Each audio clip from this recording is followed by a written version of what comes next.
So now we're on just the next page, page 67, and we're looking at number 40, 42, and 44. So it's just these graphs and these limits, and this is a really crucial skill for you to do for the AP exam, for exams in this class, for understanding calculus, is to be able to look at the graph and say what the limit is.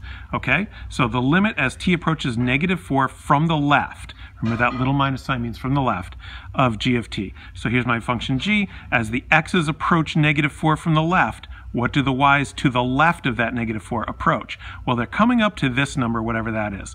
1, 2, 3, 4, 5. So that limit is 5. All right, it would have been nice of them to label that, but they didn't. Remember, the fact that there's a hole there doesn't change the fact that the limit is 5. The function value is not 5, but the limit is 5. All right, limit as t approaches -4 from the right. As we approach -4 from the right, what do the y values approach? You tell me. What are they approaching? They're approaching 2, because that's 2 right there. All right, equals 2. All right, what is the limit as t approaches -4 of g of t? What do you think it is? Does not exist. Anytime you see these two limits being different, all right, they're not equal, then the limit does not exist. Notice you don't say the limit equals does not exist. The limit already does not exist, all right? Okay, so g of -4. G of -4 is just the function value. You look here, you got to pick between the two, you pick the closed one. If they were both open, you would say that g of -4 doesn't exist. But we have a point at 2, so g of -4 is 2. All right, now this one, there's no break or hole or anything. So you know, how do I know what part of the graph to look at? What is h approaching? We're looking at h approaching 0 from the left. This is the h-axis.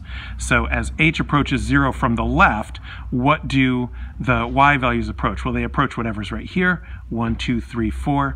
That's -4. All right, what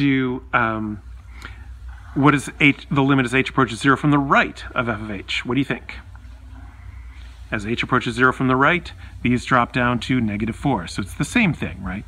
And then what is the limit as h approaches 0 of f of h? It's also -4. And that is because whenever these two are the same, that's always what the limit's going to be. So when the two left-handed limits are equal, that's what the limit is. That's our theorem for how we know a limit exists.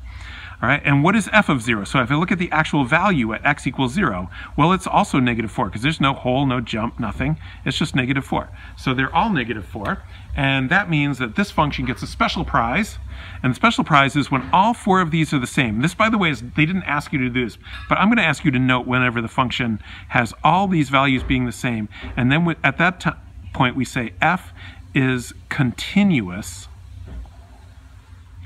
at x equals 0. Actually, I guess I should say at h equals 0, right? And is the function f? Yeah, okay, at h equals 0. If this was the x-axis, I would say x equals 0, but so we have, for some reason, they put h here, so it says at h equals 0. So remember that if this one exists, then all 3 of these have to be the same. So if this is anything, then all 3 of these are the same thing. But the 4th one could be different. What f of the value could be different. That would be, you know, in a case where there's a like floating point above the hole, like you see down here. All right. But if all 4 of them are the same, then we say f is continuous. Well, we'll talk more about that later.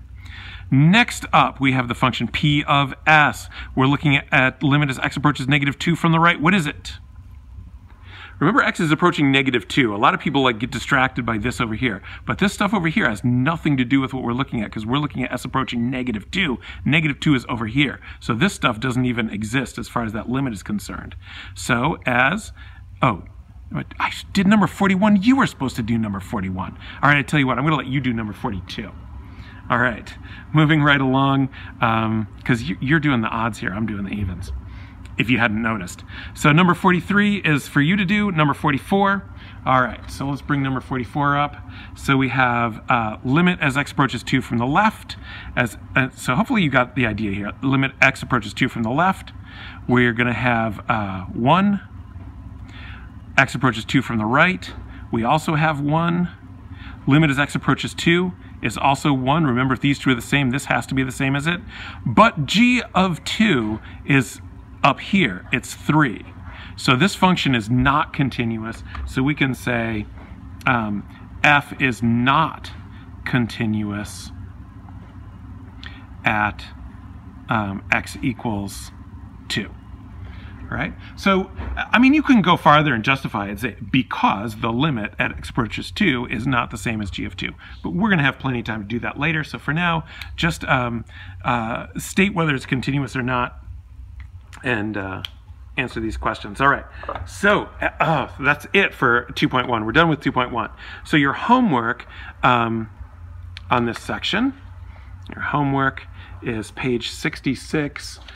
Number 7 through 43 odd. So hopefully you've actually already done number 7 through, I think we went up to 23. So I'm really only adding on 25 to 43. But so this is the total homework for 2.1, which is going to be due at the end of the week. Or I'll give a specific due date in Google Classroom.